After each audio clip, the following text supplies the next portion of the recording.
Hi hello ನಮಸ್ಕಾರ ವೀಕ್ಷಕರೇ, welcome to spotlight. ಪಯಣ ರೀಲಿಂದ ರಿಯಲ್ಗೆ. ನಾನು ನಿಮ್ಮ ಹರಿಣಿ ನಟರಾಜ್. ಸ್ಪಾಟ್ಲೈಟ್.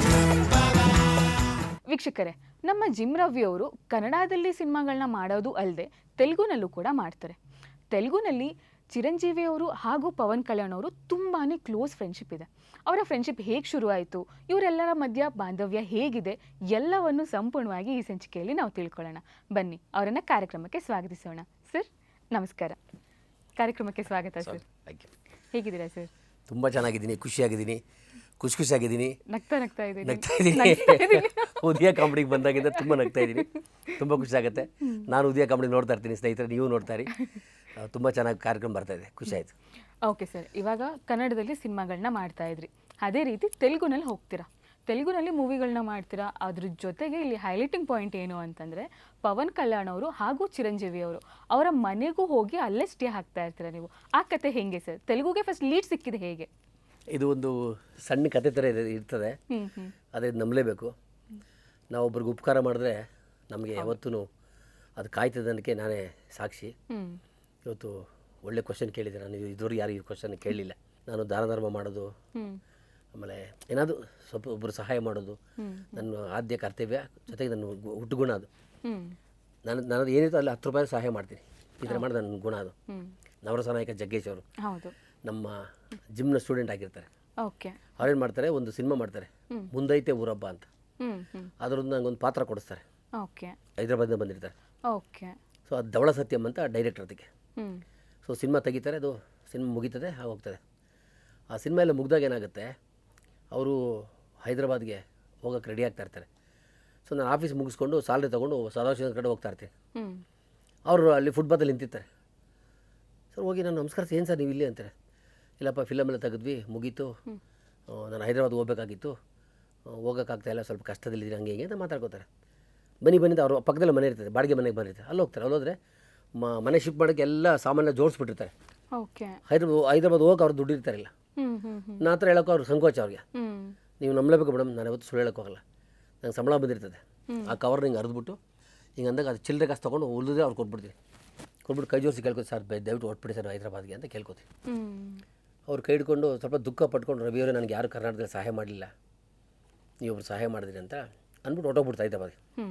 ಅದಾದಮೇಲೆ ಏನಾಗುತ್ತೆ, ಹಬ್ಬ ಶೂಟಿಂಗ್ ಆಗ್ತದೆ. ಹಬ್ಬ ಶೂಟಿಂಗ್ ಏನಾಗುತ್ತೆ, ನನಗೆ ಚಿರಂಜೀವಿ ತಮ್ಮ ನಾಗೇಂದ್ರ ಬಾಬು ಅಂತ ಸಿಗ್ತಾರೆ. ಅವ್ರ ಜೊತೆ ಆ್ಯಕ್ಟ್ ಮಾಡ್ತೀನಿ.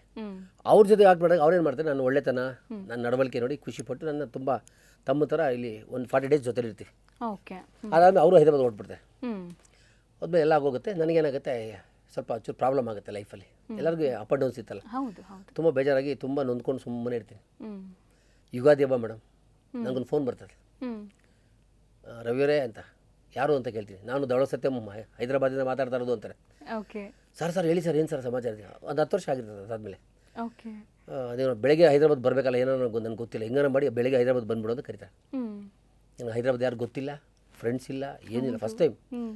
ಸರಿ ಏನು ಮಾಡ್ತೀನಿ, ನಾನು ನನ್ನ ಮನೆಯಲ್ಲ ಹುಡುಕು, ನನ್ನ ಹತ್ರ 400 ರೂಪೀಸ್ ಇರ್ತದೆ ಮೇಡಮ್. ಬಸ್ ಟಿಕೆಟ್ 500 ರೂಪೀಸ್ ಹೈದರಾಬಾದ್ಗೆ, ನನ್ನ ಹತ್ರ 400 ಇರ್ತದೆ. ಸರಿ ಹೆಂಗೆ ಅಡ್ಜಸ್ಟ್ ಮಾಡ್ಕೊಂಡು ಬಸ್ಸಲ್ಲಿ ಹೋಗ್ಬಿಟ್ಟು ರಿಕ್ವೆಸ್ಟ್ ಮಾಡ್ಕೊಂಡು ಹಿಂದೆ ಸೀಟಲ್ಲಿ ಕೂರಿಸ್ತಾರೆ. ನಾನು ಹೈದರಾಬಾದ್ಗೆ ಹೋಗ್ತೀನಿ. ಹೈದರಾಬಾದಾಗ ಇಳ್ಕೊತೀನಿ ಬಸ್ ಇದರಲ್ಲಿ, ಅವ್ರು ಕಾರ್ ಕಳಿಸ್ಕೊಡ್ತಾರೆ. ಅಲ್ಲಿ ಹೋದ್ಮೇಲೆ ಅವ್ರು ಸಿನಿಮಾ ಶೂಟಿಂಗ್ ಅಂತ ಕರ್ಕೊಂಡು ಹೋಗ್ತಾರೆ. ಹೋಗಿದ್ದಾಗ ಇವರೇ ರವಿ ಅಂತ, ಇವ್ರು ಒಂದು ಕ್ಯಾರೆಕ್ಟರ್ ಹಾಕಿ ಅಂತ ಹೇಳ್ತಾರೆ. ನನಗೆ ಶಾಕು, ಆಕ್ಟ್ ಮಾಡ್ಬೇಕು ನೀವು ಅಂತಾರೆ. ಸರಿ ಸರ್ ಮಾಡ್ತೀನಿ ಸರ್ ಅಂದೆ. ಆಮೇಲೆ 1 ಲಕ್ಷ ರೂಪಾಯಿ ನನಗೆ ಅಡ್ವಾನ್ಸ್ ಕೊಡ್ತಾರೆ. 1 ಲಕ್ಷ ಕೊಡ್ತಾರೆ. ನನಗೆ ಕಣ್ಣಲ್ಲಿ ನೀರು ಬರ್ತದೆ, ಏನಪ್ಪ ಬಸ್ಸಿಗೆ ಬರೋಕ್ಕೆ ನನ್ನ ಅಂತ 400 ರೂಪಾಯಿ ಇತ್ತಲ್ಲಪ್ಪ, ಇವರು 1 ಲಕ್ಷ ಕೊಟ್ಟರಪ್ಪ ಅಂತ ಸುಮ್ಮನೆ ಇರ್ತೀನಿ. ಅವ್ರು ಡೈರೆಕ್ಟ್ ಹೇಳ್ತಾರೆ, ರವಿಯವರೇ ನೀನು ನನಗೆ ಅವತ್ತು ಸಹಾಯ ಮಾಡಿದೆ ನೆನಪಿದೆಯಾ? ಆ ಸಹಾಯ ಇವತ್ತು ನೀವು ತಿರುಗಿ ಕರ್ಕೊಂಡ್ಬಂದಿದ್ಯಪ್ಪ. ಹೈದರಾಬಾದಲ್ಲಿ ನಿನ್ನ ಕ್ಯಾರೆಕ್ಟರ್ ಮಾಡೋಕ್ಕೆ ಸುಮಾರು ಜನ ಇದ್ದಾರೆ, ಆದರೆ ನಿನ್ನೆಲ್ಲ ಒಳ್ಳೆತನ ನಾನು ಇವತ್ತು ಕರ್ಸ್ಕೊಂಡಿದ್ದೀನಪ್ಪ, ನಾನು ನೀನು ಸಿನಿಮಾ ಆ್ಯಕ್ಟ್ ಮಾಡಬೇಕು ಅಂತೇಳಿ ಹೇಳ್ತಾರೆ. ಆ ಸಿನಿಮಾ ಆ್ಯಕ್ಟ್ ಮಾಡುವಾಗ ಏನಾಗುತ್ತೆ, ನಾನು ಮಾಡಿದ್ದು ನೆನೆಸ್ಕೋತೀನಿ. ನನಗೆ ಚಿರಂಜೀವಿ ತಮ್ಮ ಪರಿಚಯ ಅಲ್ವಾ, ಚಿರಂಜೀವಿಗೆ ಎಕ್ಸೈಸ್ ವರ್ಕೌಟ್ ಎಲ್ಲ ಕೊಟ್ಟಿದ್ದಲ್ಲ, ಅವ್ರ ಪರಿಚಯ ಅಲ್ವಾ, ಅವ್ರ ಮನೆಗೆ ಹೋಗ್ಬೇಕಲ್ಲ ಅಂದ್ಬಿಟ್ಟು ಯಾರೋ ಕೇಳ್ತೀನಿ ಹಿಂಗೆ ಅಂಗಡೀಲಿ, ಸರ್ ಚಿರಂಜೀವಿ ಮನೆ ಎಲ್ಲಿ ಬರ್ತದೆ ಅಂತ. ಹಿಂಗೆ ಹೋಗಿ ಸ್ಟ್ರೈಟ್ ಲೆಫ್ಟಿಗೆ ಅಲ್ಲೇ ಚಿರಂಜೀವಿ ತಮ್ಮ ಇರ್ತಾರೆ ನಾಗೇಂದ್ರ ಬಾಬು ಅಂತ. ಆಮೇಲೆ ಅವ್ರ ಅಣ್ಣ ಮೇಲೆ ಇರ್ತದೆ ಅಂದರೆ, ಸರಿ ಬೆಳಗ್ಗೆ 6 ಗಂಟೆಗೆ ಏನು ಮಾಡ್ತೀವಿ, ವಾಕಿಂಗ್ ಮಾಡೋಕೆ ಹೋಗ್ತೀನಲ್ವ, ಅವ್ರ ಮನೆಗೆ ಹೋಗ್ತೀನಿ. ಹೋದಾಗ ವಾಚ್ಮನ್ ಬಿಡಲ್ಲ, ವಾಚ್ಮನ್ ಮಾಡ್ತಾರೆ, ಹೋಗಿ ಅಂತ ಓಡಿಸ್ತಾನೆ. ಇಲ್ಲಪ್ಪ ನಾನು ರವಿ ಅಂತ ಬೆಂಗಳೂರಿಂದ ಬಂದಿದ್ದೀನಿ, ನೀವು ಯಜಮಾನ್ರಿಗೆ ಹೇಳಪ್ಪ ಅಂದ್ಬಿಟ್ಟು ಸ್ಲಿಪ್ಪಲ್ಲಿ ಬರೆದ್ಬಿಟ್ಟು ಕೊಟ್ಬಿಟ್ಟು ನಾನು ಅವ್ರ ಮನೆ ನೋಡ್ಕೊಂಡು ನಿಂತ್ಕೊಂಡಿದ್ದೀನಿ. ಹೋಗ್ತಾ ಇರ್ತೀನಿ. ಮೇಲ್ಗಡೆಯಿಂದ 5th ಫ್ಲೋರಿಂದ ರವಿ ಅಂತ ಕಿರಿಸ್ತಾರೆ. ನನಗೇ ಖುಷಿ ಆಗ್ಬಿಡ್ತದೆ ಅವ್ರು ನಾಗೇಂದ್ರ ಬಾಬು ಅವ್ರನ್ನ ನಾಗಬಾಬು ಅಂತಾರೆ ಹೈದ್ರಾಬಾದಲ್ಲಿ. ರವಿ ಅಂತ ಕಿರಿಸ್ತಾರೆ, ಬರೋ ಮೇಲಕ್ಕೆ ಅಂತಾರೆ. ನಾನು ದಡ ಓಡಿದ ತಕ್ಷಣ ನಾನು ಕುಚ್ಚಲ್ಲ ಅವ್ರು ಕೃಷ್ಣ ಥರ ಹೋಗಿ ನಾನು ದಬ್ಕೋತಾರೆ. ದಬ್ಕೊಂಡು ಮನೆಯವ್ರಿಗೆ ಕಾಫಿ ಟೀ ಕೊಡ್ತಾರೆ. ಏನು ಬಂದಿದ್ದು ವಿಷಯ, ಬೆಳಿಗ್ಗೆ ಏನು ಸಮಾಚಾರ ಅಂತಾರೆ. ಏನು ಹೆಲ್ಪ್ ಬೇಕಾದ್ರೆ ಏನಿಲ್ಲ ಸರ್ ಈ ಥರ ಶೂಟಿಂಗ್ ಬಂದಿದ್ದೀನಿ, ನಿಮ್ಮ ನೋಡೋಕೆ ಬಂದೆ ಅಂತಾರೆ. ಅಷ್ಟೇ ಮೇಡಮ್, ಅವ್ರು ನನ್ನನ್ನು ಎಲ್ಲೋ ಹೋಗಿ ಬಿಡಲ್ಲ, ಜೊತೆ ಇಟ್ಕೊಂಡ್ಬಿಡ್ತಾರೆ. ಅಲ್ಲಿ 40 ಡೇಸ್ ಶೂಟಿಂಗ್ ಮುಗಿತಾ ಇರ್ತದಾಗೆ ಗುಡುಂಬ ಶಂಕರ್ದೊಂದು ಪವನ್ ಕಲ್ಯಾಣ ಸಿನಿಮಾ ಶುರುವಾಗುತ್ತೆ. ಅಲ್ಲಿ ಚಾನ್ಸ್ ಕೊಡ್ತಾರೆ, ಅವ್ರಿಗೆ ದುಡ್ಡು ಕೊಡ್ತಾರೆ. ಪವನ್ ಕಲ್ಯಾಣ್ ಅವರು ನನ್ನ ಆಕ್ಟಿವಿಟೀಸ್ ಬಿಹೇವಿಯರ್ ನೋಡ್ಬಿಟ್ಟು ನನ್ನ ಕೋಚಾಗಿ ಇಟ್ಕೋತಾರೆ. ರವಿ ಸರ್ ನನಗೆ ವರ್ಕೌಟಲ್ಲಿ ಹೇಳ್ಕೊಡಿ ಅಂತ ಅವ್ರಿಗೆ ವರ್ಕೌಟ್ ಮಾಡಿಸ್ತಾ ಇರ್ತೀನಿ. ಜೊತೆಗಾಗಿ ಚಿರಂಜೀವಿ ಅವ್ರ ಮನೆಗೆ ಹೋಗ್ತೀನಿ, ಅಲ್ಲಿ ಅವರು ಪ್ರೀತಿಯನ್ನು ಮಾತಾಡ್ತಾರೆ. ರವಿ ನನಗೆ ಅವತ್ತು ವರ್ಕೌಟ್ ಎಲ್ಲ ಹೇಳ್ಕೊಟ್ಟಿದ್ದಲ್ಲ, ಅವ್ರ ಜೊತೆ ಮಾತಾಡ್ತೀನಿ. ಕೊನೆಗೆ ಎಲ್ಲಿ ಉಳ್ಕೊಂಡಿದ್ದೀನಿ ಅಂತಾರೆ. ಸರ್ ನಾನು ಶೂಟಿಂಗ್ ಮುಗಿತು, ನಾನು ಬೆಂಗಳೂರು ವಾಪಸ್ ಹೋಗ್ತಿದ್ದಾಗ ಹೋಗ್ಬೇಡ ಅಂದ್ಬಿಟ್ಟು ಅವ್ರದೇ ಅಪಾರ್ಟ್ಮೆಂಟ್ ಕೊಡ್ತಾರೆ ನನಗೆ. ಅವ್ರದ್ದೇ ಅಪಾರ್ಟ್ಮೆಂಟ್ ಕೊಟ್ಟು ಮನೇಲಿ ಇಟ್ಕೋತಾರೆ. ಸೊ ಫ್ರೀ ಅಪಾರ್ಟ್ಮೆಂಟ್, ಕಾಸು ಕೊಡೋಂಗಿಲ್ಲ, ಏನು ಕೊಡೋಂಗಿಲ್ಲ. ಸೊ ಊಟ ನನಗೆ ಅವ್ರಲ್ಲಿ ಒಂದು ಕಡೆ ಹೇಳ್ಬಿಡ್ತಲ್ಲ ಊಟ ಮಾಡ್ಕೊ ಅಂತ. ಸೊ ಅವ್ರ ಮನೆಗೆ ವರ್ಕೌಟ್ ಎಕ್ಸರ್ಸೈಸ್ ಹೇಳ್ಕೊಡೋದು ಅವ್ರ ಜೊತೆ ಇರೋದು. ಪವನ್ ಕಲ್ಯಾಣ್ ಎಲ್ಲೇ ಶೂಟಿಂಗ್ ಆಗುತ್ತೆ ಅಲ್ಲೆಲ್ಲ ನಾನು ಕರ್ಕೊಂಡು ಹೋಗ್ಬಿಡ್ತಾ ಇದ್ರು. ಸೊ ಅವ್ರ ಸಿನಿಮಾದೆಲ್ಲ ಚಾನ್ಸ್ ಕೊಡೋಕೆ ಶುರು ಮಾಡಿದ್ರು. ಈ ಕಡೆ ಪವನ್ ಕಲ್ಯಾಣ್, ಈ ಕಡೆ ಚಿರಂಜೀವಿ ಅವರು ಸಿನಿಮಾದಲ್ಲಿ ಆಕ್ಟ್ ಮಾಡಿದೆ, ಈ ಕಡೆ ನಾಗೇಂದ್ರ ಬಾಬು ಸಿನಿಮಾದಲ್ಲಿ ಆಕ್ಟ್ ಮಾಡಿದೆ. ಅವ್ರ ಮನೇಲೇ ಉಳ್ಕೊಂಬಿಟ್ಟೆ. ಕೊನೆಗೆ ಅವ್ರ ಮನೇಲಿ ಏನಾಗುತ್ತೆ, ಅವ್ರ ಮಗನ ಥರ ಇರ್ತೀನಿ ನಾನು. ತುಂಬ ಮಗನ ಥರ ಕ್ಲೋಸ್ ಎಲ್ಲ ಆಕ್ಟಿವಿಟೀಸ್ ಇರ್ತೀವಿ, ಎಲ್ಲರಿಗೂ ಗೊತ್ತಾಗ್ಬಿಡುತ್ತೆ. ಕರ್ನಾಟಕದಲ್ಲಿ ಎಲ್ಲರಿಗೂ ಗೊತ್ತಾಗ್ಬಿಡುತ್ತೆ, ರವಿ ಸರ್ ಅಲ್ಲಿ ಸೆಟ್ಲ್ ಆಗಿಬಿಟ್ಟಿದ್ದಾರೆ, ಚಿರಂಜೀವಿ ಸರ್ ಮನೇಲಿದ್ದಾರೆ ಅಂತ ಗೊತ್ತಾಗ್ಬಿಡುತ್ತೆ. ಕೊನೆಗೆ ನಾನು ಮಾಡೋ ಸೇವೆ ನೋಡಿ ಅವ್ರ ಅಪ್ಪ ಪೈಲ್ಮಾನ್, ಕುಸ್ತಿಪಟ್ಟು. ಚಿರಂಜೀವಿ ಅವರ ಅಪ್ಪ ಪೈಲ್ಮಾನ್. ಅವರು ರೈಲ್ವೇದಲ್ಲಿ ಇನ್ಸ್ಪೆಕ್ಟರ್ ಆಗಿರ್ತಾರೆ, RPF ಅಲ್ಲಿ. ಅವ್ರ ಹತ್ರ ಬುಲೆಟಲ್ಲಿ ಇರ್ತದೆ. ಅವರು ನನ್ನ ಕೂರಿಸ್ಕೊಂಡು ಕತೆ ಎಲ್ಲ ಹೇಳೋದು, ನಾನು ಹಂಗಿದ್ದೆ ಅವತ್ತು ನಾನು ಕೇಳಿಸ್ಕೊತಾನೆ ಇರ್ತದೆ. ಅವ್ರು ಇನ್ನೇನು ಸ್ವಲ್ಪ ಒಂದು 15-20 ದಿವಸ ಆಗ್ತದೆ ಮೇಡಮ್, ತೀರ್ಕೋತಾರೆ ಅಂದ್ಕೊಡ್ತೀವಿ. ಆ ಟೈಮಲ್ಲಿ ನನ್ನ ಕರೀತಾರೆ, ನನ್ನ ಕರೆದು ಪಕ್ಕ ಕೂರಿಸ್ಕೋತಾರೆ. ಅವಾಗ ಎಲ್ಲ ಇರ್ತಾರೆ, ಚಿರಂಜೀವಿ, ಪವನ್ ಕಲ್ಯಾಣ್ ಸರ್, ನಾಗೇಂದ್ರ ಬಾಬು ಎಲ್ಲ ಅಲ್ಲಿ ಓಡಾಡ್ತಾ ಇರ್ತಾರೆ. ಅವರಪ್ಪ ನನ್ನ ಕರೆದ್ಬಿಟ್ಟು ತಮಾಷೆಗೆ ಹೇಳ್ತಾರೆ, ಈ 3 ಜನ ಮಕ್ಕಳು ನಿನಗೇನು ಸಹಾಯ ಮಾಡಲ್ಲ, ಸುಮ್ಮನೆ ಅವ್ರು ಬಿಸಿಲಿ ಅವ್ರು ಬಿಡ್ತಾರೆ, ಮರ್ತೋಗ್ಬಿಡ್ತಾರೆ. ನೀನು ಅವ್ರು ಕೇಳಬೇಕು, ಅವ್ರನ್ನ ಹೊಡೆದು ಜಗಳ ಮಾಡೋದು ನನಗೇನು ಸಹಾಯ ಮಾಡು ಅಂತ. ನೀನು ಸುಮ್ಮನೆ ಓಡಾಡ್ಕೊಂಡಿದ್ದೀನಿ, ನೀನು ಇಷ್ಟು ವರ್ಷ ಆಯ್ತು ಬಂದು ಹೈದ್ರಾಬಾದ್ಗೆ, ಹಂಗೆ 10 ವರ್ಷ ಹೋಗಿರ್ತದೆ. 10 ವರ್ಷ ಅಲ್ಲೇ ಇರ್ತೀನಿ ನಾನು. 10 ವರ್ಷ ಅಲ್ಲೇ ಸೆಟ್ಲ್ ಆಗ್ಬಿಡ್ತೀನಿ ನಾನು. ವಾಪಸ್ ಬರೋದಿಲ್ಲ ಬೆಂಗಳೂರು. ಅವಾಗ ಬಂದು ಹೋಗ್ತಾ ಇರ್ತೀನಿ. ಕೊನೆಗೆ ಏನು ಮಾಡ್ತಿರೋದೆ, ಆ ಅಪ್ಪನಿಗೆ ಪೆನ್ಷನ್ ಬರ್ತದೆ, ಇನ್ನು ರೈಲ್ವೆ ಇನ್ಸ್ಪೆಕ್ಟರ್ ಅಲ್ಲ, ಪೆನ್ಷನ್ ಬರ್ತಾ ಇರ್ತದೆ. ಆ ದುಡ್ಡನ್ನ ದಿಮ್ ಕೆಳಗೆ ಇಟ್ಕೊಂಡಿರ್ತಾರೆ. ಆ ದಿಂಬಲ್ಲಿ ದುಡ್ಡನ್ನ ತೆಗೆದು ನನಗೆ 70,000 ರೂಪಾಯಿ ಕ್ಯಾಶ್ ಕೊಡ್ತಾರೆ. ಆ ಮಕ್ಕಳು 3 ಜನ, ಅಯ್ಯೋ ನಮ್ಮಪ್ಪ ಯಾರಿಗೂ ದುಡ್ಡು ಕೊಡೋದು, ಹೆಂಗೆ ದುಡ್ಡು ಕೊಟ್ಟರೆ 3 ಜನ ಕಿತ್ತಾಡ್ತಾ ಇರ್ತಾರೆ. ಅವ್ರು 70,000 ದುಡ್ಡು ಕೊಡೋಕೆ ಹೇಳ್ತಾರೆ, ನೀನು ದೊಡ್ಡ ವ್ಯಕ್ತಿ ಆಗ್ತೀವಿ ಹೋಗಂತಾರೆ. ಆ 70,000 ತೊಗೊಂಡು ಸ್ವಲ್ಪ ದುಡ್ಡು ಹಾಕಿ ಈ ಚೈನ್ ತೊಗೊಂಡೆ. ಅದು ನೆನಪಿದೆ, ಚಿರಂಜೀವಿ ಅಪ್ಪ ಕೊಡೋದು ಚೈನ್ ಇದು. ಸೊ ಅದು ದುಡ್ಡು ಹಾಕಿ ಸ್ವಲ್ಪ ನಾನು ಹಾಕಿ ದುಡ್ಡು ತೊಗೊಂಡಿದ್ದೆ, ಹಾಕೊಂಡೆ. ಅವ್ರು ನೆನಪಿಗಾಗಿ ಇಟ್ಕೊಂಡಿದ್ದೀನಿ. ಇಷ್ಟೇ ಮೇಡಮ್ ಹೇಳೋದು. ನಾನು ಬರೀ ಅವ್ರಿಗೆ ಒಂದು ಅರ್ಧ ಸಂಬಳ ಕೊಟ್ಟೆ ಅಷ್ಟೇ ಅವ್ರಿಗೆ. ಆಗಲ್ಲ, ಖಂಡಿತ ಆಗಲ್ಲ. ಸೊ ಅದಕ್ಕೆ ನಾನು ಏನಪ್ಪ ಅಂದರೆ, ನನ್ನ ಅನಿಸಿಕೆ, ನಾನು ಅದಕ್ಕೆ ಹೇಳೋದು, ಎಲ್ಲರೂ ಒಳ್ಳೇದು ಮಾತಾಡ್ತಾರೆ, ನಗ್ತಾರೆ. ಇವತ್ತು ಚಿರಂಜೀವಿ ಫ್ಯಾಮಿಲಿ ನನಗೆ ತುಂಬ ಕ್ಲೋಸ್ ಅಂತ ಇಡೀ ಜಗತ್ತಿಗೆ ಗೊತ್ತು. ನನಗೆ ಅವ್ರು ಅಣ್ಣ ತಮ್ಮರು 3 ಜನದಲ್ಲಿ ನನಗೆ ತುಂಬ ಇಷ್ಟ ಅಂತ ನಾಗೇಂದ್ರ ಬಾಬು. ತುಂಬ ಇಷ್ಟ ನನಗೆ, ತುಂಬ ಇಷ್ಟ ನನಗೆ. 3 ಜನ ನನ್ನ ಸ್ವಂತ ತಮ್ಮ ಥರ ಟ್ರೀಟ್ ಮಾಡ್ತಾರೆ. ಚಿರಂಜೀವಿ ಅಮ್ಮ ನನಗೆ ಏನೇ ಅಡುಗೆ ಮಾಡಿ ನನಗೆ ಫಸ್ಟ್ ಕೊಡ್ತಾಯಿದ್ರು. ಅಷ್ಟು ಚೆನ್ನಾಗಿದ್ದೀವಿ ಫ್ಯಾಮಿಲಿ ಜೊತೆ ಇರ್ತೀವಿ. ಈಗ ನಾನು ಬೆಂಗಳೂರು ಸೆಟ್ಲ್ ಆಗಿದ್ದೀನಿ, ಹಂಗಿರೋದ್ರಿಂದ ಆರಾಮಾಗಿಲ್ಲೇ ಖುಷಿಯಾಗಿಲ್ಲೇ ಇದ್ದೀನಿ. ಅವಾಗ ಫೋನ್ ಮಾಡ್ತೀನಿ, ಮಾತಾಡ್ತಾ ಇರ್ತೀನಿ. ಹೋಗಿ ಬರ್ತಾ ಇರ್ತಾರೆ ಸರ್? ಖಂಡಿತ, ಯಾವಾಗ ಸಿಗ್ತಾರೆ ಬರ್ತಾ ಇರ್ತೀನಿ. ನಾನು ಎಲ್ಲ ಕಾರ್ಯಕ್ರಮಕ್ಕೆ ಗೆಸ್ಟಾಗಿ ಬರ್ತಾ ಇರ್ತಾರೆ. ಪವನ್ ಕಲ್ಯಾಣ್ ಅವರು ನಾನು ಜಿಮ್ ಉದ್ಘಾಟನೆಗೆ ಬಂದಿದ್ದರು. ನಾನು ಜಿಮ್ ಉದ್ಘಾಟನೆಗೆ ಬಂದರು.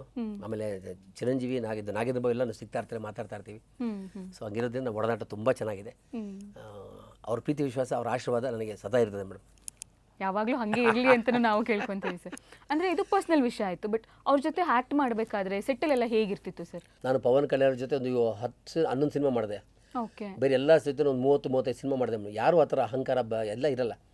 ಅವರು ಕನ್ನಡದವರು, ತೆಲುಗುನವರು ಅಂತ ಇರಲ್ಲ. ಆಕ್ಟ್ ಮಾಡ್ಬೇಕು ಅಷ್ಟೇ ಮಾಡಿಸ್ತಾರೆ.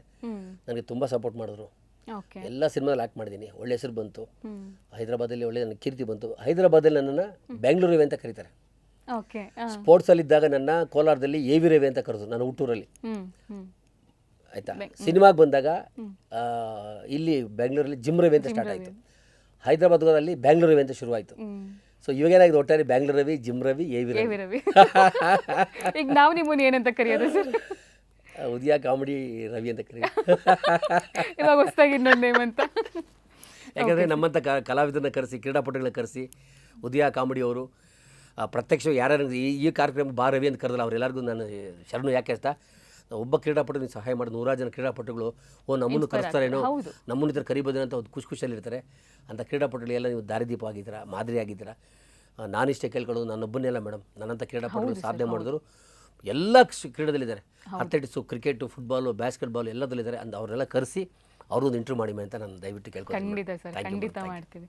ಓಕೆ ಸರ್, ಇವಾಗ ನೀವು ಕನ್ನಡ ಇಂಡಸ್ಟ್ರಿಯಲ್ಲೂ ಸಿನಿಮಾಗಳನ್ನ ಮಾಡಿರ್ತೀರಾ, ಇಲ್ಲೂ ಎಕ್ಸ್ಪೀರಿಯನ್ಸ್ ಇರುತ್ತೆ ನಿಮಗೆ. ತೆಲುಗು ಅಲ್ಲೂ ಹೋಗ್ತೀರಾ, ಅಲ್ಲೂ 10 ವರ್ಷ ನೀವು ಕೆಲಸ ಮಾಡಿರ್ತೀರಾ. ಕನ್ನಡ ಇಂಡಸ್ಟ್ರಿಗೂ ತೆಲುಗು ಇಂಡಸ್ಟ್ರಿಗೂ ಏನು ಡಿಫ್ರೆನ್ಸ್ ಅಂತ ಅನಿಸ್ತು ನಿಮಗೆ? ಮೇಡಮ್, ಅದನ್ನು ಆ ಥರ ಕಂಪೇರ್ ಮಾಡೋಕ್ಕಾಗಲ್ಲ. ಅವ್ರು ದೊಡ್ಡ ಮಾರ್ಕೆಟ್ ಅವ್ರದ್ದು. ಹೌದು ಹೌದು ದೊಡ್ಡ ಮಾರ್ಕೆಟ್, ತುಂಬ ದೊಡ್ಡ ಮಾರ್ಕೆಟ್ ಅದು, ತುಂಬ ದೊಡ್ಡ ಮಾರ್ಕೆಟು. ಸೊ ಹಂಗಿರೋದ್ರಲ್ಲಿ ಅವ್ರ ಸಿನಿಮಾ ಅವ್ರದ್ದೇ, ನಮ್ಮ ಸಿನಿಮಾ ನಮ್ಮದೇನೆ. ಹೌದು. ಸೊ ಯಾವತ್ತೂ ಕಂಪೇರ್ ಮಾಡೋಕ್ಕಾಗಲ್ಲ. ನಮ್ಮ ಕನ್ನಡ ಸಿನಿಮಾ ಒಂದು ಲಿಮಿಟ್ ಥಿಯೇಟರ್ಸ್ ಇದ್ದಾವೆ, ಲಿಮಿಟ್ ಡಿಸ್ಟ್ರಿಕ್ಟ್ಸ್ ಹೋಗ್ತದೆ, ಲಿಮಿಟ್ ಕಡೆ ಹೋಗ್ತದೆ ಅಷ್ಟೇ. ತೆಲುಗು ಸಿನಿಮಾ ಆಲ್ ಓವರ್ ವರ್ಲ್ಡಲ್ಲಿ ಹೋಗ್ತದೆ. ಆಮೇಲೆ ಆ ಥರ ಇಂಡಸ್ಟ್ರಿ ಇರೋದ್ರಿಂದ ಅವ್ರ ಬಡ್ಜೆಟೇ ಬೇರೆ ಇರ್ತದೆ, ಹೌದು ಹೌದು, ನಮ್ಮ ಬಡ್ಜೆಟೇ ಬೇರೆ ಬೇರೆ ಇರುತ್ತೆ. ಸೊ ನಮಗೆ ನಮ್ಮ ಬಡ್ಜೆಟ್ ಇಷ್ಟ, ನಮ್ಮ ಸಿನಿಮಾಗೆ ನಮ್ಗೆ ಇಷ್ಟ, ಅವ್ರ ಬಡ್ಜೆಟ್ ಅವ್ರಿಗೆ ಇಷ್ಟ, ಅವ್ರಿಗಷ್ಟೇ. ಹೌದು. ಹಂಗಿರೋದ್ರಲ್ಲಿ ಎರಡೂ ಇಂಡಸ್ಟ್ರಿ ಒಳ್ಳೆಯದೇ, ಎರಡೂ ತುಂಬ ಕಂಫರ್ಟಬಲ್. ಬಟ್ ಇದುವರೆಗೂ ನಾವು ಕೇಳಿರೋದು ಏನು ಅಂತಂದರೆ, ತೆಲುಗು ಇಂಡಸ್ಟ್ರಿಯಲ್ಲಿ ಕನ್ನಡಗೆ ಕಂಪೇರ್ ಮಾಡಿಕೊಂಡ್ರೆ ಅಥವಾ ತಮಿಳಿಗೆ ಕಂಪೇರ್ ಮಾಡಿಕೊಂಡ್ರೆ ತೆಲುಗುನಲ್ಲಿ ಪೇಮೆಂಟ್ಸ್ ಜಾಸ್ತಿ ಇದೆ ಆರ್ಟಿಸ್ಟ್ಗಳಿಗೆ, ಮತ್ತು ಟೆಕ್ನಿಷಿಯನ್ಸ್ಗೆ ತುಂಬ ಒಳ್ಳೆ ಬೆಲೆ ಕೊಡ್ತಾರೆ ಅನ್ನೋದನ್ನು ನಾವು ಕೇಳಿದ್ವಿ. ನಿಮ್ಮ ಅಭಿಪ್ರಾಯ ಏನು ಸರ್? ನಾನು ಬೇರೆ ಯಾವ್ದು ಇಂಡಸ್ಟ್ರಿಗೆ ನಾನು ಹೋಲಿಸ್ಕೊಳ್ಳೋಕೆ ಹೋಗಲ್ಲ. ಬಟ್ ನಾನು ತೆಲುಗು ನೋಡಿದಂಥ ಇದು ಏನಾಗಿದೆ, ನಾನು ಮೆಗಾ ಸ್ಟಾರ್ ಫ್ಯಾಮಿಲಿ ಇದ್ದಾಗ ಅಂಜನಾ ಪ್ರೊಡಕ್ಷನ್ಸ್ ಅಂತ ಇದೆ, ಅವ್ರದ್ದೇ ಇದೆ. ಅದು ನಾನು ಎಕ್ಸಿಕ್ಯೂಟಿವ್ ಪ್ರೊಡ್ಯೂಸರ್ ಕೆಲಸ ಮಾಡಿದ್ದೀನಿ, ನಾನೇ ಮಾಡಿದ್ದೀನಿ. ನನಗೆ ಆ ಪೋಸ್ಟ್ ಕೊಟ್ಟಿದ್ರು. ಜೊತೆಗೆ ನಾನು ಕೋ ಪ್ರೊಡ್ಯೂಸರ್ ಕೂಡ ನಾನು ಒಂದು ಸಿನಿಮಾ ಪ್ರೊಡಕ್ಷನ್ ಮಾಡಿದ್ದೀನಿ.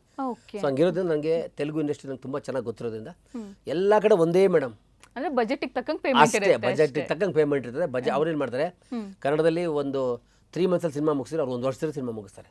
1 ವರ್ಷ ಅಷ್ಟೇ, ಆ ಥರ ಅಷ್ಟೇ, ವ್ಯತ್ಯಾಸ ಏನಿಲ್ಲ. ಬಜೆಟ್ ಏನು ಅವ್ರಿಗೆ ಲೆಕ್ಕ ಇಲ್ವಲ್ಲ ಅವ್ರಿಗೆ. ಹೌದು. ಸೊ ಹಂಗಿರೋದ್ರಿಂದ ಎಲ್ಲ ಸಿನಿಮಾನು ಅವ್ರದ್ದು ಇಂಡಸ್ಟ್ರಿ ಒಳ್ಳೇದು, ನಮ್ಮ ಇಂಡಸ್ಟ್ರಿ ನಮ್ಗೆ ಒಳ್ಳೇದು, ಅವ್ರ ಇಂಡಸ್ಟ್ರಿ ಅವ್ರಿಗೆ ಒಳ್ಳೇದು. ಸೊ ಅಲ್ಟಿಮೇಟ್ ನೀವೇನು ಹೇಳಿದ್ರು, ಕನ್ನಡವೇ ಸತ್ಯ, ಕನ್ನಡವೇ ಜೈ ಕರ್ನಾಟಕ. ಮಾತೆ ನಮ್ಮ ಮನೆಗಳಲ್ಲೇ ನಮಗೇನೆ ಯಾರು ಸಹಾಯ ಮಾಡಲ್ಲ ಅಂಥದ್ರಲ್ಲಿ ನೀವು ಬೇರೆಯವ್ರಿಗೂ ಸಹಾಯ ಮಾಡ್ತೀರಾ. ಅದ್ರ ಜೊತೆಗೆ ನಿಮಗೆ ಹೆಣ್ಮಗು ಇರೋದು, ಹೆಣ್ಮಗು ಹುಟ್ಟಿದ ತಕ್ಷಣ ಖರ್ಚು ಜಾಸ್ತಿ, ಜವಾಬ್ದಾರಿ ಜಾಸ್ತಿ, ಸಾಕಾಗಲ್ಲಪ್ಪ ದುಡ್ದಿದ್ದು ಅನ್ನೋ ಪ್ರಪಂಚದಲ್ಲಿ ನೀವು ಮನೆಯವ್ರನ್ನೂ ನೋಡಿಕೊಂಡು, ಹೆಂಡತಿ ಮಕ್ಕಳು ಅಣ್ಣ ತಮ್ಮ ಅವ್ರನ್ನೂ ಎಲ್ಲರನ್ನೂ ನೋಡಿಕೊಂಡು ಜೊತೆಗೆ ಸಹಾಯನೂ ಮಾಡ್ತೀರಾ. ಏನಕ್ಕೆ ಸರ್, ಏನು ಇನ್ಸ್ಪಿರೇಷನ್ ಇದು, ಏನಕ್ಕೆ ಮಾಡ್ತಾ ಇದ್ದೀರಾ? ನಾನು ಎಷ್ಟು ಸಮಾಜ ಸೇವೆ ಮಾಡ್ತೀನಿ, ಎಷ್ಟು ಏನೋ ನನಗೆಲ್ಲ ಇದು ಮಾಡ್ತಿಲ್ಲ. ಇದಕ್ಕೆ ಯಾರ್ದು ದುಡ್ಡು ಇಸ್ಕೊಳ್ಳಲ್ಲ, ಯಾರ್ದು ದುಡ್ಡು ಕೇಳಲ್ಲ. ನಾನು ಏನು ಮಾಡೋದು, ಶವ ಸಂಸ್ಕಾರ ಮಾಡುವಾಗಷ್ಟೇ ಏನು ಮಾಡ್ಬೇಕು, ಎಲ್ಲ ಉಚಿತವಾಗಿ ನಾನು ಮಾಡೋದು, ನನ್ನ ದುಡ್ಡಲ್ಲಿ ಮಾಡ್ತೀನಿ. ಕೆಲವು ಸರಿ ನಾನು ದುಡ್ಡು ಸಾಲ ತೊಗೊಂಡು ಮಾಡಿದ್ದೀನಿ, ಸಾಲ ತೊಗೊಂಡು ನಾನು ಮಾಡ್ತೀನಿ. ಆದರೆ ಇನ್ನೊಬ್ರು ದುಡ್ಡು ತೊಗೊಂಡು ಯಾವತ್ತು ನಾನು ದಾನ ಧರ್ಮ ಮಾಡೋಕ್ಕೆ ಹೋಗಲ್ಲ. ಯಾಕಂದರೆ ನನ್ನದು ಖುಷಿ, ನನ್ನದು ತೆವಲೋದು. ಹೌದು. ಸೊ ನಾನೇ ಮಾಡಬೇಕು, ಇನ್ನೊಬ್ರು ದುಡ್ಡು ತೊಗೊಂಡು ನಾನು ಮಾಡೋಕ್ಕಾಗಲ್ಲ. ಸೊ ಹಿಂಗಿರೋದ್ರಿಂದ ಈ ದುಡ್ಡನ್ನು ಉಳಿಸ್ತೀನಿ. ಸಿನಿಮಾಕ್ಕೊಂದು ಕರೀತಾರೆ, ಅದು ಕಾರ್ಯಕ್ರಮ ಕರೆದಾಗ ಅದು 10,000 20,000 ಕೊಡ್ತಾರೆ, ಅದು ಉಂಡಿಗೆ ಆಗ್ತದೆ. ಸೊ ನನ್ನೆಲ್ಲ ಸೇವಿಂಗ್ಸ್ ಆಗ್ತದೆ. ಈ ನಾನು ಸೇವಿಂಗ್ಸ್ ಮಾಡೋದು ನೋಡಿ ನನ್ನ ಮಕ್ಕಳು, ನನ್ನ ವೈಫ್ ಇರಲ್ಲ, ಅವರು ಉಳಿಸ್ತಾರೆ, ದುಡ್ಡೆಲ್ಲ ತೋರು ಅವ್ರದ್ದು ಆಗ್ತಾರೆ. ಸೊ ಹಿಂಗೆ ಈ ಒಂದು ಇದಕ್ಕೆ ಅದು ಸಮಾಜ ಸೇವೆ ಮಾಡ್ತಾಯಿರ್ತೀವಿ. ಸ್ವಲ್ಪ ಯಾವುದೋ ಸಣ್ಣ ಪುಟ್ಟ ಕೆಲಸ ಬಂದ ಲಾಭ ಬಂತ ಅದಕ್ಕೂ ಆಗ್ತೀವಿ. ಸೊ ಆ ಥರ ಉಳಿಸಿದ ದುಡ್ಡು ಅಷ್ಟು ಬಿಟ್ಟರೆ ಬೇರೆ ಏನಿಲ್ಲ ಮೇಡಮ್. ಇದು ಮಾಡಬೇಕು ಅಂದ್ಕೊಂಡಿದ್ದು ಮಾಡ್ತಾಯಿದ್ದೆ ಅಷ್ಟೇ. ಜೊತೆಗೆ ಊಟದ ಹೋಟ್ಲು ಅಂತೀರ, ಊಟದ ಹೋಟ್ಲು ನಾನು ಒಬ್ಬರೇ ಮಾಡ್ತಾಯಿಲ್ಲ, ಎಲ್ಲರ ಸಹಾಯ ಏನಿದೆ. ಆಮೇಲೆ ಇದು ಮಾಡ್ತೀನಿ. ಪ್ರತಿಯೊಂದನ್ನು ಮಾಡ್ಬೇಕಾದ್ರೆ ಯಾರೊಬ್ಬರು ಬರ್ತಾರೆ ನನ್ನ ಜೊತೆಗೆ, ನಿಂತ್ಕೋತಾರೆ, ಸಹಾಯ ಮಾಡ್ತೀನಿ, ಹೋಗ್ತಾಯಿದ್ದೀವಿ. ಇಷ್ಟೇಮ್ಮ ನನ್ನೊಂದು ಬೈಕ್ ಏನಮ್ಮ ಅಂದರೆ, ನನ್ನ ಆಸೆ ಏನಮ್ಮ ಅಂದರೆ, ನಾವು ಸತ್ತಾಗ ಏನೂ ತೊಗೊಂಡೋಗಲ್ಲ. ನಾವು ಸತ್ತಾಗ ಚೈನ್ ಬಿಚ್ಕೋತಾರೆ, ಉಂಗುರ ಬಿಚ್ಕೋತಾರೆ, ವಾಚ್ ಬಿಚ್ಕೋತಾರೆ, ಉಡ್ದಾರ ಬಿಚ್ಕೋತಾರೆ, ಎಲ್ಲ ಬಿಚ್ಕೋತಾರೆ ಸತ್ತೋದಾಗ. ನಾವು ಕಟ್ಟಿದ ಮನೆ ಒಳಗೆ ನಮ್ಮನ್ನು ಹಾಕಲ್ಲ, ಬೀದಿಲಿ ಮಲಗಿಸ್ತಾರೆ. ಸೊ ಕೊನೆಗೆ ನಾವು ನಮ್ಮನ್ನು ಬಟ್ಟೆ ತರೋಕ್ಕೆ, ನಾವು ಸತ್ತ ಮೇಲೆ ಬಟ್ಟೆ ಹಾಕ್ತಾರೆ ಗೊತ್ತಾ, ಆ ಬಟ್ಟೆ ತರೋಕ್ಕೆ ನಮ್ಮ ಮನೆಯವ್ರು ಯಾರು ಹೋಗಲ್ಲ, ನಮ್ಮ ರಿಲೇಷನ್ ಯಾರು ಹೋಗಲ್ಲ. ಯಾರು ಊರಲ್ಲಿ ಕೆಲಸಕ್ಕೆ ಬಾರ್ದು ಒಬ್ಬ ಇರ್ತಾನೆ, ವೇಸ್ಟ್ ಮಗ ಇರ್ತಾನೆ, ಅವನೇ ದುಡ್ಡು ಕೊಡ್ತೀವಿ. ಅವನ ಅಂಗಡಿಗೆ ಹೋಗಿ ಅವನು ಸೆಲೆಕ್ಟ್ ಮಾಡಿದ್ರೆ ಬಟ್ಟೆನ, ಅವ್ನು ಕುಡ್ಕೆತ್ತಾರೆ, ಮಡ್ಕೆತ್ತಾರೆ, ಅವನು ತಂದು ಅನ್ನ ಅವ್ನು ಬೇಯಿಸ್ತಾನೆ, ನಮ್ಮ ಅಮ್ಮ ಬೇಯಿಸಲ್ಲ, ನಮ್ಮ ಅಪ್ಪ ಅಮ್ಮ ಬೇಯಿಸಲ್ಲ. ಅವನ ಅಪ್ಪ ಅಮ್ಮ ಅನ್ನ ಬೇಯಿಸ್ತಾನೆ, ಆ ಅನ್ನ ಬೇಯಿಸಿ ತೊಗೊಂಬಂದಾಗ ನಮ್ಮನ್ನು ತೊಗೊಂಡು ಚಟದಲ್ಲಿ ಹೋಗ್ತಾರೆ. ತೊಗೊಂಡು ಹೋಗುವಾಗ ಅಲ್ಲಿ ಒಬ್ಬೊಬ್ಬರು ಅಂತ ಅಳ್ತಾ ಇರ್ತಾರೆ, ಡಿಫ್ರೆಂಟ್ ಅಳ್ತಾ ಇರ್ತಾರೆ. ಸೊ ನಮ್ದು ಏನಲ್ಲಿ ಬರೀ ಸ್ವಲ್ಪ ನಾವು ಕಣ್ಣೀರನ್ನು ನೋಡ್ಬೇಕು ಅಷ್ಟೇ ಬಿಟ್ಟು, ಸತ್ತದಾಗ ಅವರೆಲ್ಲ ಅಳ್ತಾ ಇರೋ ಕಣ್ಣೀರು ಕಾಣ್ತಾ ಅಷ್ಟೇ ಬಿಟ್ಟು, ಇನ್ನೇನು ನನ್ನ ಆಸ್ತಿ ಬರೋಲ್ಲ, ಅಂತಸ್ತು ಬರೋಲ್ಲ, ಕಾರ್ ಬರೋಲ್ಲ, ಬಂಗ್ಲೆ ಬರೋಲ್ಲ, ನಾನು ಕಟ್ಟಿದಂಥ ಮನೆ ಬರೋಲ್ಲ, ಏನೂ ಬರೋಲ್ಲ. ಬರೀ ನೇಕೆಡಾಗಿ ಬಂದಿರ್ತೀವಿ, ನೇಕೆಡಾಗಿ ಹೋಗ್ತೀವಿ ಅಷ್ಟೇ. ನೇಕೆಡಾಗಿ ಹೋಗಿ ಸುಮ್ಮನೆ ಜನ ಬೇಜಾರು ಮಾಡ್ತಾರೆ, ಒಂದು ಬಟ್ಟೆ ಓದಿಸ್ತಾರೆ ಅಷ್ಟೇ. ಹಿಂಗೆ ಫಸ್ಟ್ ಸತ್ತಿದ ತಕ್ಷಣ ರೋಡಲ್ಲೇ ಮಲಗಿಸೋದು, 50-80 ಮನೆ, 140-60 ಮನೆ, ಆ ಮನೆ ಈ ಮನೆ ಉಡ್ಡೋದು, ಟೀ ಕುಡ್ ಹಾಕಿದ್ದೀವಿ, ಬಂಗ್ಲೆ ಕಟ್ಟಿದ್ವಿ, ಮಾರ್ಬಲ್ ಟೈಲ್ಸ್ ಹಾಕಿದ್ದೀವಿ, ಇಟಲಿ ಟೈಲ್ಸ್ ಹಾಕಿದ್ದೀವಿ, ಏನುವರೆಗೂ ಸತ್ರ ಆಚೆ ಬಿಸಾಕಿ. ಇಷ್ಟು ದೊಡ್ಡ ಕೆಟ್ಟ ಪ್ರಪಂಚದಲ್ಲಿ ಒಳ್ಳೆ ಮುಖವಾಡ ಹಾಕ್ಕೊಂಡು ನಕ್ಕೊಂಡು ತಮಾಷೆ ಮಾಡ್ಕೊಂಡು ಖುಷಿಯಾಗಿ ಬದುಕೋಕ್ಕೆ ಆಗಲ್ಲ ನಮ್ಮ ಕೈಯಲ್ಲಿ. ಸೊ ಹಂಗಾಗಿ ನಾವು ಇಲ್ಲಿ ಪಡ್ಕೊಂಡಿದ್ದು ನಾವು ಇಲ್ಲೇ ಕೊಟ್ಟು ಇಲ್ಲೇ ಬಿಟ್ಟು ಹೋಗ್ಬೇಕು, ಅದೇ ನನ್ನ ಕಾನ್ಸೆಪ್ಟು. ಹಂಗಾಗಿ ಸಮಾಜ ಸೇವೆ ಅನ್ನೋದು ನನ್ನ ಖುಷಿಗೋಸ್ಕರ ಮಾಡ್ತಿದ್ದೀನಿ ನಾನು. ಯಾವುದು ರಾಜ್ಯ ಪ್ರಶಸ್ತಿ, ರಾಷ್ಟ್ರ ಪ್ರಶಸ್ತಿ ತೊಗೊಬಿಡ್ತೀನಿ, ಯಾರಿಗೂ ಹೇಳ್ಬಿಡ್ತೀನಲ್ಲ, ಜನ ಮಾತಾಡಿ ಸ್ವಲ್ಪ ದೊಡ್ಡದಾಗಿದೆ ಹೊರತು ನಾನು ಯಾವತ್ತೂ ಪೇಪರ್ಗಾಗಲಿ ಟಿ ವಿಗಾಗಲಿ ಬಂದು ನಾನು ಸಮಾಜ ಸೇವೆ ಮಾಡ್ತೀನಿ, ನನಗೆ ಪಬ್ಲಿಸಿಟಿ ಕೊಡಿ, ಅವಾರ್ಡ್ ಕೊಡಿ, ನಾನು ಯಾವತ್ತೂ ಕೇಳಲ್ಲ. ನನಗೆ ಅವಾರ್ಡೇ ಬೇಡ, ನನಗೆ ನನ್ನ ಪಾಡಿಗೆ ನಾನೇನು ಸಮಾಜ ಸೇವೆ ಮಾಡೋಕೆ ಬಿಟ್ಬಿಡಿ ಅಷ್ಟೇ. ಇನ್ನೂ ಮಾಡ್ತೀನಿ ನಾನು ರಕ್ತ ಬೇಕಾದ್ರೆ ಕೊಟ್ಬಿಟ್ಟು ಒಂದು ಬಾಟ್ಲಿ ಯಾರಿಗೂ ಮಾಡ್ತೀನಿ. ಸುಮಾರು ಸಾಲ ಮಾಡಿಬಿಡಿ. ಆದರೆ ನಾನು ಮಾಡಿದೆ ಅಂತ ನಾನು ಯಾರಿಗೂ ಹೇಳ್ಕೊಳ್ಳಲ್ಲ.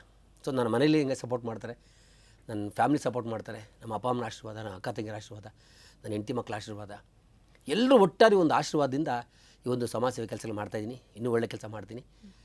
ನನ್ನ ಕಾನ್ಸೆಪ್ಟ್ ಇಷ್ಟೇ, ಸತ್ತಾಗ ನಾವೇನು ಎತ್ಕೊಂಡು ಹೋಗಲ್ಲ, ಇಲ್ಲೇ ಬಿಡಬೇಕು. ಇಲ್ಲಿ ಇರೋದು ಸುಮ್ಮನೆ, ಅಲ್ಲಿರುವುದು ನಮ್ಮ ಮನೆ. ಓಕೆ ಸರ್, ಆ್ಯಕ್ಚುಲಿ ನಿಮ್ಮ ಮಾತಿಂದ ಯಾರಾದರೂ ಇನ್ಸ್ಪೈರ್ ಆಗಿ ಅವರು ಕೂಡ ಶುರು ಮಾಡಿದ್ರೆ ನಮ್ಮ ಪ್ರೋಗ್ರಾಮ್ ಆಗಿದ್ದಕ್ಕೂ ಸಾರ್ಥಕ ಅಂತ ಅನ್ಕೋಬೋದು. ಖಂಡಿತ ಮೇಡಮ್. ಓಕೆ ಸರ್, ಇವಾಗ ನೀವು ಹೆಲ್ಪ್ ಮಾಡ್ತಿದ್ದೀರಾ, ಬಟ್ ಅದನ್ನು ಯೂಸ್ ಮಾಡ್ಕೊಳ್ಳೋದಕ್ಕಿಂತ ಮಿಸ್ಯೂಸ್ ಮಾಡ್ಕೊಳ್ಳೋರು ಜಾಸ್ತಿ ಇರ್ತಾರೆ. ಏನಕ್ಕಂದರೆ ಎಲ್ಲರೂ ಒಂದೇ ಥರ ಇರಲ್ಲ.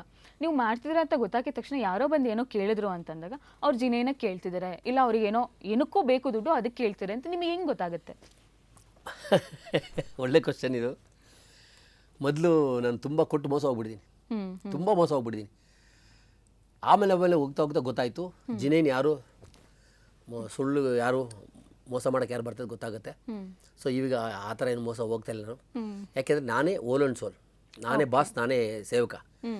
ನಾನು ಒಂದು ತಿಂಗಳಲ್ಲಿ ಇಷ್ಟು ಒಂದು 10,000 15,000 20,000 1 ಲಕ್ಷ ಇಟ್ಕೊಂಡಿದ್ದೀನಿ. ಆ ₹1,00,000 ನಾನೇ ತೊಗೊಂಡೋಗಿ ಮನೆ ತಲುಪಿಸ್ತೀನಿ. ಹೆಂಗೆ ಒಬ್ಬರಿಗೆ ಅಲ್ಲ, 10 ಜನ ಕೊಡ್ತೀನಿ. ಬಟ್ ನಾನು ಚೆಕ್ ಮಾಡ್ತೀನಿ ಅವ್ರನ್ನ. ಓಕೆ, ಹಾಸ್ಪಿಟ್ಲಿಗೆ ಹೋಗ್ತೀನಿ, ಊರಲ್ಲಿದ್ದರೆ ಊರಿಗೆ ಹೋಗ್ತೀನಿ, ಮನೇಲಿದ್ದರೆ ಮನೆಗೆ ಹೋಗ್ತೀನಿ. ಒಂದು ಚೆಕ್ ಮಾಡಿ ನನಗೆ ಇಷ್ಟ ಆದರೆ ಮಾತ್ರ ಕೊಟ್ಟು ಬರ್ತೀನಿ. ನಾನು ಪೋಸ್ಟ್ ಮಾಡು, ಗೂಗಲ್ ಪೇ ಮಾಡು, ಇವೆಲ್ಲ ನಾನು ಮಾಡಲ್ಲ, ಖಂಡಿತ ಮಾಡಲ್ಲ. ಸರಿ, ಒಂದ್ಸತಿ ಇಲ್ಲಿಂದ ಉಡುಪಿ ಎಷ್ಟು ದೂರ ಇದೆ, ಹೌದು, ಉಡುಪಿಗೆ ಹೋಗಿ ಕಾರ್ಕಳ ಹೋಗಿ ಅಲ್ಲಿಂದ ಬೈಲೂರು ಹೋಗಿ ಅಲ್ಲಿಂದ ಅವ್ರ ಮನೆ ಒಳಗೆ ನಡ್ಕೊಂಡು ಹೋಗಿ, ಕಾಡಲ್ಲಿರೋರ ಮನೆ ನಡ್ಕೊಂಡು ಹೋಗಿ ಅವಳಿಗೆ ಆರ್ಕೆಸ್ಟ್ರಾದಲ್ಲಿ ಹಾಡು ಹೇಳ್ತಾ ಇರ್ತಾಳೆ. ಪೋಲಿಯೋ ಬಂದು 2 ಕಾಲು ಬಿದ್ದೋಗಿರ್ತದೆ. ಅವ್ರ ಮನೆಯೊಳಗಡೆ ಹೋಗಿ ಅವ್ರ ತಾಯಿ ಆಶೀರ್ವಾದ ತೊಗೊಂಡು, ಆ ಹುಡುಗಿ ಆಶೀರ್ವಾದ ತೊಗೊಂಡು ಅವಳಿಗೆ ನನ್ನ ಕೈಲಾಸ ಸಹಾಯ ಮಾಡಿ ಬಂದಾಗ ಅಲ್ಲಿ ಸಿಗೋ ಸುಖ ಇದೆಯಲ್ಲ ಯಾರಿಗೂ ಸಿಗಲ್ಲ. ಅದು ಆನಂದ, ಪರಮಾನಂದ, ದೇವ್ರು ನೋಡ್ದಂಗೆ ಆಗುತ್ತದೆ. ಅದನ್ನು ದಾನ ಧರ್ಮ ಮಾಡಿದವ್ರಿಗೆ ಅದ್ರ ರುಚಿ ಗೊತ್ತಿಲ್ಲ. ಹೌದು ಹೌದು ಹೌದು. 2 ಕೈ ನನಗೆ ಬೇಕಾದ ತಿಂತಾರಲ್ಲ ಅವರಿಗೆ ಬೇದಿ ಬರ್ತದೆ, ರೋಗ ಬರ್ತದೆ, ಕಾಯಿಲೆ ಎಲ್ಲ ಕಸಲೆ ಬರ್ತದೆ. ದಾನ ಧರ್ಮ ಮಾಡಿದಾಗ ಸಿಗೋ ಖುಷಿ ಇದೆಯಲ್ಲ, ಆನಂದಕ್ಕೆ ನೀವು ಎಷ್ಟು ಕೋಟಿ ಕೊಟ್ಟರು ಬೆಲೆ ಸಿಗಲ್ಲ. ನಾನೇ ಅವ್ರಿಗೆ ₹1 ಕೊಟ್ಟು ಬಂದಿಲ್ಲ. ಹೌದು ಹೌದು. ನಾನು ನಮ್ಮ ವಿಜಯರಾಮ ಕೊಟ್ಟಿದ್ದಾರೆ ಸೇರ್ಕೊಂಡೋಗಿ ಹೋಗ್ಬಿಟ್ಟು ಹುಡ್ಕೊಂಡೋಗಿ ಇವರು 2 ಕಾಲ ಹುಡುಗಿಗೆ ಮನುಷ್ಯನ ಮಲಗಿದಾಳಿಗೆ ಹೋಗಿ ಕೊಟ್ಟು ಬಂದ್ವಿ. ಸೊ ಈ ಥರ ನನ್ನ ಕೈಲಾದನ್ನ ಸಹಾಯನ ನನ್ನ ಕಣ್ಮುಂದೆ ನಾನೇ ಮಾಡ್ತೀನಿ. ಹೌದು ಹೌದು. ನನಗೆ ಇದ್ರಲ್ಲಿ ಮಜಾ ಸಿಗುತ್ತೆ, ಖುಷಿ ಸಿಗುತ್ತೆ. ಈ ವಾರ ಇಲ್ಲಿ ಹೋಗೋಣ, ಇವ್ರಿಗೆ ಯಾರಿಗೆ ಹೆಲ್ಪ್ ಮಾಡೋಣ, ಈ ತಿಂಗಳಲ್ಲಿ ಹೋಗೋಣ, ನೆಕ್ಸ್ಟ್ ವಾರ ಇಲ್ಲಿ ಹೋಗೋಣ. ನನಗೆ ಫೋನ್ ಮೇಲೆ ಮೆಸೇಜೆಲ್ಲ ಆಗ್ತಾನೆ ಇರ್ತಾರಲ್ಲ, ಎಲ್ಲ ಇಟ್ಕೊಂಡಿರ್ತೀನಿ. ನಾನು ರಿಪ್ಲೈ ಕೊಡೋಲ್ಲ ಅವ್ರಿಗೆ, ಸಡನ್ನಾಗಿ ಹೊಟ್ಟೋಗ್ತೀನಿ ಅಲ್ಲಿಗೆ. ಓಕೆ, ಸಡನ್ನಾಗಿ ಹೋಗ್ಬಿಡ್ತೀನಿ ನಾನು ರಿಪ್ಲೈ ಕೊಟ್ಟಾಗ ಗೊತ್ತಾ ಎಚ್ಚೆತ್ಕೊಂಡ್ಬಿಡ್ತಾರೆ. ಸಡನ್ನಾಗಿ ನೋಡ್ತಾ ಇರ್ತೀವಿ, ಇವ್ರಿಗೆ ಹೆಲ್ಪ್ ಮಾಡ್ಬೋದು, ಸರಿ ಅವ್ರಿಗೆ ಯಾವುದು, ಅಲ್ಲಿ ಒಂದು ಟ್ರಿಪ್ ಆದಂಗೆ ಆಗುತ್ತೆ. ನಾನು ಹೊಟ್ಟೋಗ್ಬಿಡ್ತೀನಿ. ಈ ಥರ ರಾಜ್ಯದಲ್ಲಿ ಮೂಲೆ ಮೂಲೆ ಹೋಗ್ತಾ ಇರ್ತೀನಿ. ಓಕೆ, ಅದು ಮಾಡೋದೊಂದು ಅಭ್ಯಾಸ ಮಾಡ್ಕೊಂಡಿದ್ದೀನಿ. ಅದು ಬಿಟ್ಟರೆ ಬೇರೆ ಇಲ್ಲ ಮೇಡಮ್. ಓಕೆ ಸರ್, ಇಷ್ಟೆಲ್ಲ ಮಾಡ್ತಿದ್ದೀರಾ, ಇಷ್ಟೆಲ್ಲ ಕಷ್ಟಪಡ್ತಿದ್ದೀರಾ, ಇಷ್ಟೆಲ್ಲ ಇಷ್ಟಪಟ್ಟು ಕಷ್ಟಪಟ್ಟು ಎಲ್ಲದನ್ನು ಮಾಡ್ತಿದ್ದೀರಾ. ಇನ್ನೂ ಜಾಸ್ತಿ ಸಹಾಯ ಮಾಡೋಕ್ಕೆ ಶಕ್ತಿ ಕೊಡಲಿ ದೇವರು ಅಂತ ಕೇಳ್ಕೊತ. Thank you so much sir. ತುಂಬ ಒಳ್ಳೆ ಮೆಸೇಜ್ ಕೊಟ್ಟಿದ್ದೀರಾ, ನಮಗಾಗ್ಬೋದು ಅಥವಾ ಜನಕ್ಕಾಗ್ಬೋದು. ತುಂಬ ಒಳ್ಳೆ ಮೆಸೇಜ್ ಇದು. ಇಷ್ಟೊತ್ತು ಕೂತ್ಕೊಂಡು ನಮ್ಮ ಜೊತೆ ಮಾತಾಡಿ ನಿಮ್ಮ ಎಕ್ಸ್ಪೀರಿಯನ್ಸ್ನ ಶೇರ್ ಮಾಡಿದ್ದಕ್ಕೆ ತುಂಬ ಧನ್ಯವಾದಗಳು ಸರ್. ಥ್ಯಾಂಕ್ ಯು ಸ್ನೇಹಿತರೆ. ಉದಯ ಕಾಮಿಡಿ ಚಾನಲ್ ಮುಖಾಂತರ ಮನೆ ಮಾಡ್ತೀವಿ ಸ್ನೇಹಿತರೆ. ನೀವು ಅಷ್ಟೇ 2 ರೋಟಿ ಊಟ ಮಾಡಿದ್ರೆ 1 ರೋಟಿ ಊಟ ಮಾಡಿ, ಅರ್ಧ ರೋಟಿ ಯಾರಿಗೂ ದಾನ ಮಾಡಿ. ₹20 ಖರ್ಚು ಮಾಡೋದು ₹19 ಖರ್ಚು ಮಾಡಿ, ₹1 ಯಾರಿಗೂ ದಾನ ಮಾಡಿ. ಒಂದು ಕೊನೆ ಪಕ್ಷ ಒಂದು ನಾಯಿಗೆ ಬಿಸ್ಕೆಟ್ ಕೊಡಿ. ಸೊ ನಿಮ್ಮ ಕೈಲಾದಷ್ಟು ಯಾರು ಅಕ್ಕ ಬಂದರೂ ಸಣ್ಣದಕ್ಕೆ ಜಾಸ್ತಿ ಬೇಡ. ಯಾರೋ ಬಡ ಮಕ್ಕಳು ಒಂದೇ ಒಂದು ಎಕ್ಸೈಸ್ ನೋಟ್ಬುಕ್ ಕೊಡಿಸಿ ಸಾಕು, ಒಂದು ಪೆನ್ಸಿಲ್ ಕೊಡಿಸಿ, ಒಂದು ಪೆನ್ ಕೊಡಿಸಿ, 1 ವರ್ಷ ಮಗು ಯೂಸ್ ಮಾಡ್ತಾರೆ ಅಂತ ಮಾತಾಡಿ ಕೇಳ್ಕೊತಾ ಮತ್ತೊಮ್ಮೆ ಉದಯ TV ಕಾಮಿಡಿಯವ್ರು ನನ್ನ ಕರೆಸಿದ್ದಕ್ಕೆ ನನ್ನ ಕಡೆ ಧನ್ಯವಾದಗಳು. Thank you sir, thank you so much. So ವೀಕ್ಷಕರೇ, ನೋಡಿದ್ರಲ್ಲ ನಮ್ಮ ಜಿಮ್ ರವಿ ಅವ್ರಿಗೂ ಹಾಗೂ ತೆಲುಗು ಇಂಡಸ್ಟ್ರಿಗೆ ಹೇಗೆ ನಂಟಿದೆ, ಅವರು ಹೇಗೆ ತೆಲುಗು ಇಂಡಸ್ಟ್ರಿಗೆ ಹೋದರು, ಪವನ್ ಕಲ್ಯಾಣ್ ಹಾಗೂ ಚಿರಂಜೀವಿ ಅವರ ಮಧ್ಯೆ ಯಾವ ರೀತಿ ಬಾಂಧವ್ಯ ಇದೆ ಎಲ್ಲವನ್ನು ಸಂಪೂರ್ಣವಾಗಿ ತಿಳ್ಕೊಂಡ್ವಿ. ಇದ್ರ ಜೊತೆಗೆ ನಮ್ಮ ಜಿಮ್ ರವಿ ಅವರು ಮಾಡೋ ಸಮಾಜ ಸೇವೆ ಕೂಡ ಸಂಪೂರ್ಣವಾಗಿ ನಾವು ತಿಳ್ಕೊಂಡ್ವಿ. ನಾನಂತೂ ಈ ಸಂಚಿಕೆನ ತುಂಬಾ ಎಂಜಾಯ್ ಮಾಡಿದೆ, ನೀವು ಕೂಡ ಎಂಜಾಯ್ ಮಾಡಿರ್ತೀರಾ ಅಂತ ಅನ್ಕೊತೀನಿ. ಹಾಗಾದರೆ ನಿಮ್ಮ ಭೇಟಿ ಮುಂದಿನ ಸಂಚಿಕೆಯಲ್ಲಿ. ಅಲ್ಲಿವರೆಗೂ ಸಣ್ಣ ಉದಯ ಕಾಮಿಡಿ ನೋಡ್ತಾ ಇರಿ, ನಗ್ತಾ ಇರಿ. Spotlight.